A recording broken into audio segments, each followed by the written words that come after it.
Hello hi friends,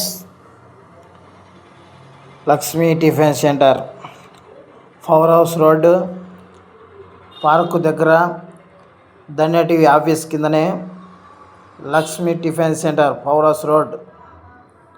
చూడండి friends, puri, idli, uggani ఏదైనా 30 రూపాయల ప్లేటు. టిఫిను ఇడ్లీ అయినా, పూరి అయినా, ఉగ్గాని అయినా టేస్ట్ సూపర్గా ఉంటుంది. Famous tiffin Lakshmi tiffin centre అంటే ప్రతి ఒక్కరు తినాల్సిందే. ఉదయాన్నే బాగుంటుంది బ్రేక్ఫాస్ట్గా. చూడండి ఫ్రెండ్స్, పవర్ హౌస్ రోడ్, ధన్య టీవీ ఆఫీస్ దగ్గరనే, 3 రోడ్స్ దగ్గర circle. Like, share, comment, follow మాత్రం తప్పకుండా మర్చిపోకండి ఫ్రెండ్స్. మీ ఫాలోనే మాకు ముందడుగు వీడియోకు. Thank you.